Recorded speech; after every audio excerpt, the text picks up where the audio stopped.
आज हम शुरू करने जा रहे हैं अपनी नई सीरीज़ कंप्यूटर सिस्टम्स, और जिसको हमारे सिलेबस में दिया गया है basic computer system. Computer basically अगर हम डिफाइन करें तो कंप्यूटर की जो डेफिनेशन है वो वर्ड कंप्यूट से आया है। कंप्यूट वर्ड का मतलब होता है टू कैलकुलेट।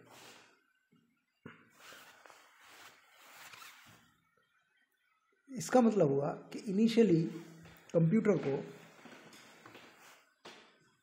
कैलकुलेटर के तौर पे डिज़ाइन किया गया, जो सिंपल कैलकुलेशन से कॉम्प्लेक्स कैलकुलेशन तक मॉडिफाई हुआ। उसके बाद दूसरी जब जनरेशन स्टार्ट हुई, जिसको हम बाद में भी डिस्कस करेंगे, जनरेशन डिफरेंट जनरेशन्स में कंप्यूटर में क्या क्या डेवलपमेंट्स हुए। लेकिन जहाँ तक डेफिनेशन की बात करते हैं तो सबसे पहला डेवलपमेंट हुआ कि हमने एक स्टोरेज डिवाइस क्रिएट किया जिसमें हम अपना डाटा या डाटा से रिलेटेड इनपुट सेट्स को हम स्टोर कर सकते हैं। तो एक डेफिनेशन निकल बना कि computer is a machine which can store data, retrieve data and process data. कहने का मतलब हुआ कि कंप्यूटर में हम कोई भी इनपुट या कोई भी फिगर, अल्फ़ाबेट्स, नंबर्स की फॉर्म में जो भी चीज़ स्टोर करेंगे वो एक डाटा क्रिएट करेगा, डाटा सेट क्रिएट करेगा। कंप्यूटर के लिए जब हमने डाटा सेट क्रिएट कर लिया तो एक डेफिनेशन डाटा से रिलेटेड बना, जिसके अनुसार computer is a device which can accept data and manipulate it to give a desired result। हमको जो रिजल्ट चाहिए, जिस रिजल्ट के अकॉर्डिंग हमें आगे बात करनी है, वो रिजल्ट देने में सक्षम है वो मशीन, कैपेबल है वो मशीन। जैसे जैसे डेवलपमेंट हुए कंप्यूटर को फिर हमने यूज़ किया मल्टीमीडिया के तौर पे।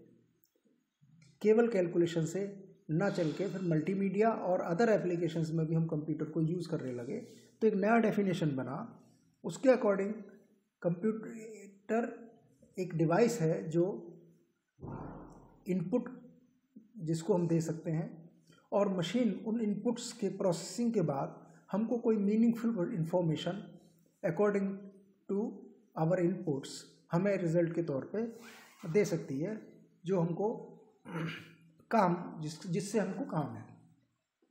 तो all meaningful results. According to that अगर हम देखें तो दो डेफिनेशन निकल के आई, जिनमें पर्टिकुलरली यूज हुए दो वर्ड, डाटा और इंफॉर्मेशन। डाटा, अगर हम डाटा की बात करें तो data is a collection of various numbers, alphabets, graphics etcetera, जो हमको एक कलेक्शन ऑफ इंफॉर्मेशन देता है। Then what is the difference between information and data? Information is a all meaningful data is information. इसको ऐसे समझें, डाटा का मतलब हुआ कि अगर हमारे पास एक कलेक्शन ऑफ सॉन्ग्स है मल्टीमीडिया में, तो 1000 और मोर देन 1000 सॉन्ग्स हम स्टोर करके रख रहे हैं, लेकिन एक बार में हमको जो गाना सुनना है, जिस सॉन्ग को हम इंटरेस्टेड हैं जिसमें, वो पर्टिकुलर एक सॉन्ग होगा। तो कंप्यूटर क्या करेगा, हमारे इनपुट के अकॉर्डिंग उस सॉन्ग को हमें सुनाएगा, उस सॉन्ग से हमको, जिससे हमको मतलब है।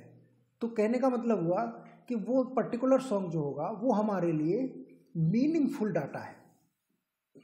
तो मीनिंगफुल डाटा को ही हम इंफॉर्मेशन कहेंगे। जैसे साइंस में हमारे पास केमिस्ट्री का अगर हम एग्जाम्पल लें तो देयर आर सो मैनी और सेवरल केमिकल कंपाउंड्स जिनकी physical properties, chemical properties, reactions, ये सारे के सारे डाटाबेस के तौर पे स्टोर कर दिए जाते सिस्टम में। लेकिन एक ही टाइम में हमको सारा तो डाटा नहीं चाहिए। अगर हमको एक किसी पर्टिकुलर कंपाउंड की सॉल्युबिलिटी एक बार में चाहिए, या पीएच हमको एक बार में चाहिए, या उसकी रिएक्शंस की हमें इन्फॉर्मेशन चाहिए, तो पर्टिकुलर वही डाटा हमारे लिए मीनिंगफुल है, तो वो मीनिंगफुल डाटा ही इंफॉर्मेशन कहलाएगा। अब मीनिंगफुल डाटा को हम तक पहुंचाने की जो प्रक्रिया है इसको कहते हैं प्रोसेसिंग।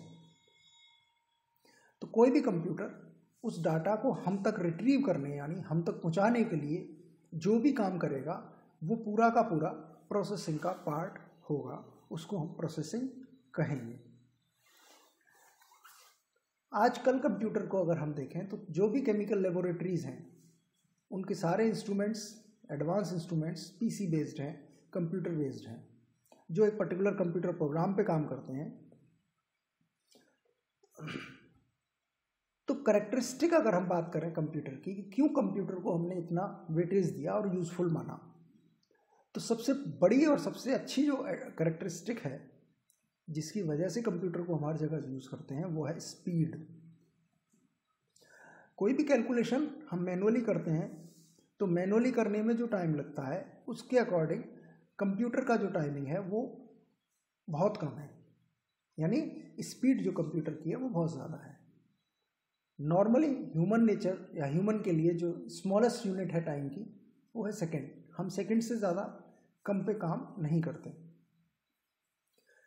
लेकिन सिस्टम के लिए यानी कंप्यूटर के लिए जो सेकेंड स्मॉलेस्ट है वो पिको सेकेंड तक जाता है। Millisecond, microsecond, nanosecond, picoseconds, trillionth part of the second. That means there is a speed is a factor to use a computer in our daily uses or our scientific calculations. Second thing is accuracy.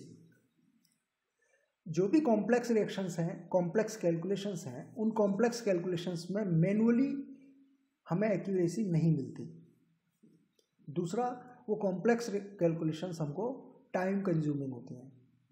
तो computer से फ़ायदा क्या हुआ, computer की जो accuracy है वो अगर एक डाटा सेट के लिए पर्टिकुलर इनपुट और एक फॉर्मूले के लिए वो बार बार सेम रिजल्ट प्रोड्यूस करेगा जो डिजायर्ड रिजल्ट है। Third one is reliability. Reliability का मीन्स कि जो रिजल्ट कंप्यूटर दे रहा है प्रोसेस करके अकॉर्डिंग टू आवर इनपुट वो रिलायबल होगा। हम उसको कह सकते हैं कि ये सही रिजल्ट है। अगर इनपुट बदलता है या हम इनपुट को चेंज करते हैं, वेरी करते हैं, तो डाटा बदल जाएगा, तो इन्फॉर्मेशन भी बदल जाएगी और रिलायबिलिटी भी अफेक्ट करेगी। इसका मतलब हुआ कि रिलायबिलिटी अपने आप में एक फैक्टर है कंप्यूटर के लिए जो हमें हर बार वही एक्यूरेट रिजल्ट देता है पर्टिकुलर इनपुट के लिए। इन सब के साथ कुछ लिमिटेशंस हैं कंप्यूटर की, जिनमें से दो को हमने यहाँ पे मेंशन किया है। और भी लिमिटेशंस हैं लेकिन दो इंपॉर्टेंट हैं जिन पे हम बात कर रहे हैं। जैसे कि कंप्यूटर का सबसे बड़ा लिमिटेशन है कि ह्यूमन बीइंग की तरह उसके पास ब्रेन नहीं है, वो खुद से नहीं सोच सकता। जो इनपुट हम देंगे वो उस इनपुट के अकॉर्डिंग काम करेगा। नाउअडेज आर्टिफिशियल इंटेलिजेंस पे काम हो रहा है, डेवलपमेंट चल रहा है, लेकिन आर्टिफिशियल इंटेलिजेंस भी एक पर्टिकुलर डाटा सेट और इनपुट्स पे काम करता है। नेक्स्ट लिमिटेशन या दूसरी लिमिटेशन की बात करें तो सिंपल है कि जब ये जो हमने रिलायबिलिटी के समय पे बोला कि अगर डाटा सेट बदलता है या इनपुट बदलता है तो हमको रिजल्ट भी बदल जाएगा। सिस्टम उसमें कोई लॉजिक क्रिएट नहीं करेगा कि ये रिजल्ट सही है या गलत है। सिस्टम हमको हमारी इनपुट के अकॉर्डिंग ही रिजल्ट देगा। इस सीरीज का नेक्स्ट पार्ट में हम हार्डवेयर, सॉफ्टवेयर और डिफरेंट जनरेशंस ऑफ कंप्यूटर की बात करेंगे।